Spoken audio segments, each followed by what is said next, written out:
for their vote. African Americans in Alabama turned out to vote in decisive numbers this week and made Doug Jones the first Democratic senator from the state in 20 years. On Saturday on the show, I talked to two black women Democratic strategists about the lessons that they hope their party is taking from the unexpected victory. And joining me now to respond is Democratic National Committee Chairman Tom Perez. And Tom, thank you for being here. Pleasure to be with you, Joy. Thank you. So you just heard Karen Finney, who of course worked for Howard Dean in the DNC during the 50-state strategy era of the DNC. We also had L. Joy Williams, who you had back and forth conversations about the party vis-a-vis African-American women.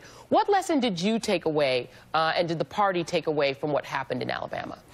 Well, the lessons that I take away are, number one, we can win everywhere. That's why we have an every zip code counts strategy. It's exactly like Howard Dean did. We can win everywhere when we field good candidates who reflect the values of the community, when we organize everywhere, and when we never take anyone for granted. And that's, I think, the key to success. We were in early. We were in everywhere. And we have to recognize that, as I said earlier this week, African-American women in particular, and African-Americans generally, are indeed the backbone of the Democratic Party. And precisely because they are the backbone of the Democratic Party, we should never take them for granted. And in the past, we have. And we've been going to school on that in the new Democratic National Committee, not only in Alabama, but in Virginia and mayor's races and elsewhere. And that's how we win. Well, okay, a couple things. The first thing is that, you know, in Alabama, we had on some of the grassroots organizers who did the bulk of the work in terms of GOTV, in terms of getting out the vote, in terms of busing people to the polls.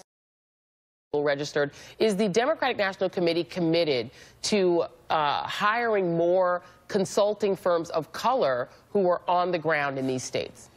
Well, we did that in Alabama. Key to our success was, you know, in addition to being below the radar screen, because we were part of Team Doug, and we wanted to make sure that this was about Doug and helping Doug. And a key to success in helping Doug was hiring the likes of Sheila Tyson, who was helping us in Birmingham to get African-American women out. In northern Alabama, we had Patrick Grayson, who was working with small businesses. So we were reaching out to barbershops, to beauty salons, and other local businesses because we needed to find the voters where we got them. And then the Seawrights, Matthew Seawright, were helping us reach out in the faith communities. They were linchpins to our success. We listened to them, and we moved off, we pivoted off of their leads and their suggestions. Well,